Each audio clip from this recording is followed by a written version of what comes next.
Have you ever wondered what would happen to your body if you were immersed in ice water for more than 80 minutes?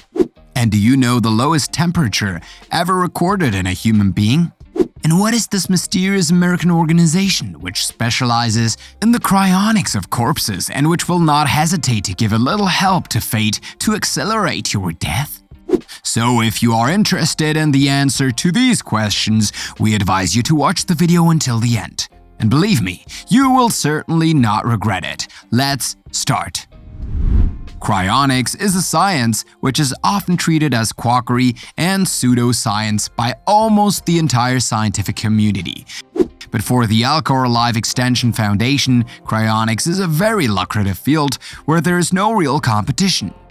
This so-called non-profit organization specialized in the cryonics of human bodies, thanks to a process based on liquid nitrogen. The NGO has several hundreds of members who have already given their agreement to be cryogenized and who have also bequeathed all their belongings to it at the same time. Alcor has already been able to freeze more than 172 bodies so far, all of which were former members of the NGO. But unlike the latter, who were all already dead before their cryopreservation, the case of poor Dora Kent is shocking, because she was alive when her head was cut off and put in the freezer. It was indeed a scandal like no other that shook the American public opinion in 1987. When a sworn coroner revealed that this 83-year-old woman had been drugged with barbiturates before being subjected to this atrocity while she was still alive. This terrible accusation was later rejected by the judge at the trial, who finally ruled that Alcor had not committed any criminal act since old Dora was already quite dead when her head was removed. Still, there is no smoke without fire, as they say, and this case could be only the tip of the iceberg of an NGO that sells dreams and ice cream to its clients, but that is really dealing with the dead. Immensely rich people would like to live forever, in order to enjoy their wealth and the power it brings them. So all means are good to delay his death, including paying a small fortune to have his body cryogenized. Baseball legend Ted Williams was part of this category of rich people who blindly believed in science and technological progress, and that these could even defeat the fatality of death. So when he died on July 5th, 2002, his body was immediately taken care of by the famous and very controversial Alcor organization, a firm specialized in cryonics. His body was embalmed with a glycerine solution and then immersed in a large pool of liquid nitrogen until the temperature dropped below 195 degrees Celsius and freezing was complete at the cellular level. But the operation did not go as planned, because in addition to the excessive media coverage of this case, given the celebrity of the client, there was also a lawsuit filed by the daughter of the latter. The daughter wanted her father's body to be cremated and his ashes scattered in a river, while Alcor said he was acting on the express recommendations of Ted Williams and his son.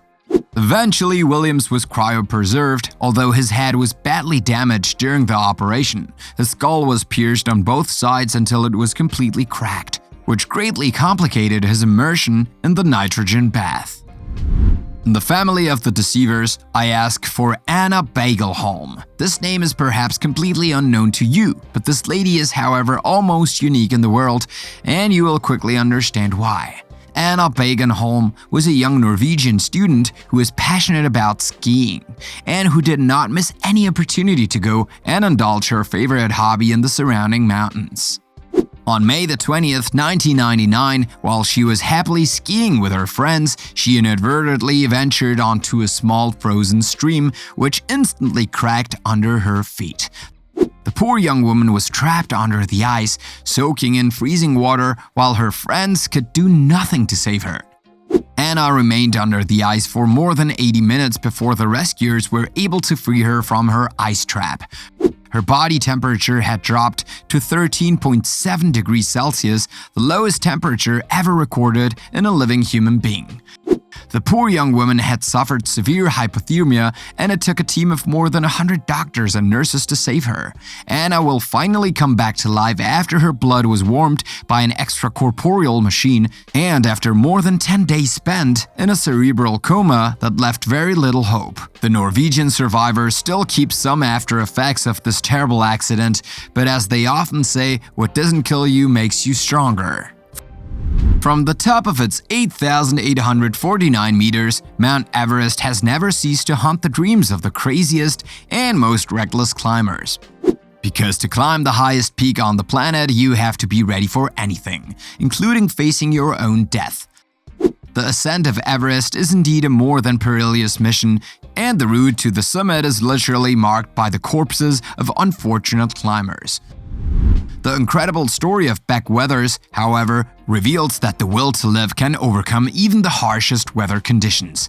Beck was one of the 8 amateur climbers who were part of an expedition to reach the summit of Mount Everest, led by veteran climber Rob Hall. But due to a severe blizzard, the expedition turned into a disaster, and almost all the climbers were either dead or lost.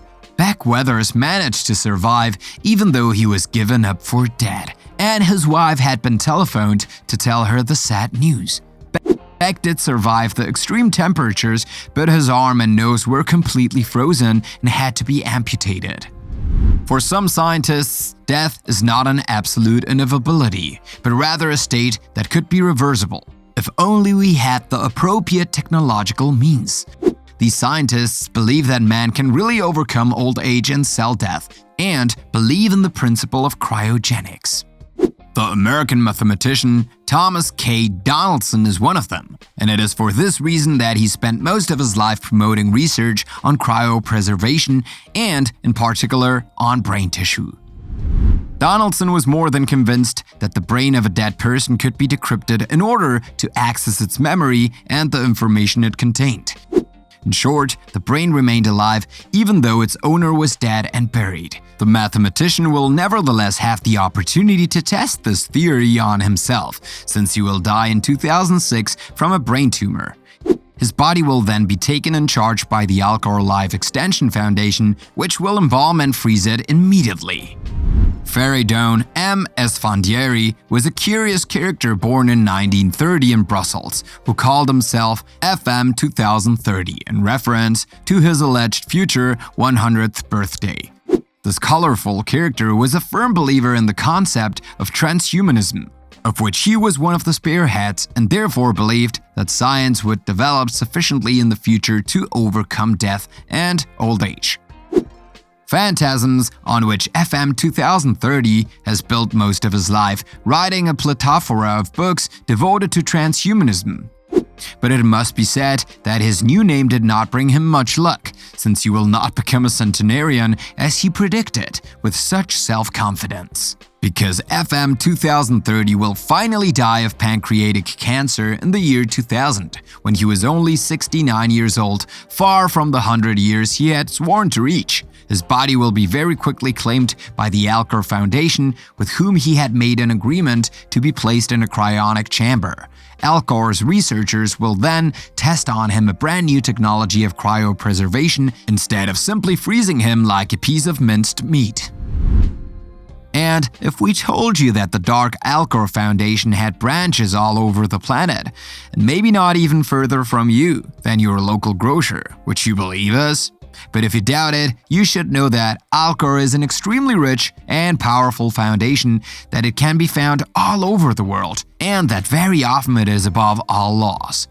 We can find its trail even in the People's Republic of China, where it is involved in freezing certain privileged Chinese people who are ready to pay large sums of money for a promise of eternal life. Zhan Wenlian is a 49-year-old Chinese woman who died of lung cancer, just after having made an agreement with a mysterious foundation. Her body will then be taken in charge by the ladder and plunged into a huge tank filled with more than 2,000 liters of liquid nitrogen, whose temperature reaches minus 196 degrees Celsius. Zan's husband has also agreed to be frozen at the time of his death, because like his deceased wife, he has the stupid hope that science will one day be able to reanimate the dead and bring them back to life. Can you imagine for a moment what it would be like if you were put in a freezer and left to cool for a few hours? The unfortunate Balasubramanian Kumar knows this only too well, because this poor 74-year-old Indian was the victim of a terrible mistake. Kumar had been bedridden for several weeks and his health was not showing any signs of improvement. So, when he stopped moving in his bed, everyone thought he had passed away. The body of the unfortunate man was taken to a freezer to preserve it from the heat, believing that it was only a corpse, but the poor fellow was still breathing. And it was only thanks to the vigilance of one of the employees that he was saved. The miserable old man had to spend more than 20 hours in a freezer, literally parked like a bag of frozen peas.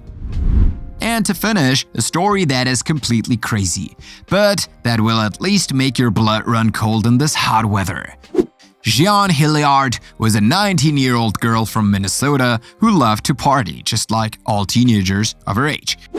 But one evening in December 1981, while she was just coming out of a party, her car broke down in the middle of nowhere. It was a very cold winter that year, and Minnesota was hit by a cold wave that could make the dead shiver in their graves.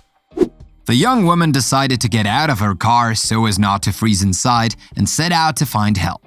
There was a friend of hers who lived a little farther on the road and who could inevitably help her, so she decided to go and see him, even if it meant walking a little in the middle of the blizzard. But after 5 kilometers of walking in a temperature of minus 30 degrees Celsius, the young woman ended up collapsing in the ice, completely frozen and exhausted. It was only the next day that her friend discovered her body completely frozen and still hard, as if it had just been taken out of a freezer. The poor girl had suffered from extreme hypothermia, and her body was so hard that the doctors could not even prick her, while her open eyes were glassy and solid as crystal. But even though Jean Hilliard was as frozen as a Crossroads hamburger, her heart was still beating, and she was still alive. After her thawing, the young woman had only minor injuries which disappeared with time.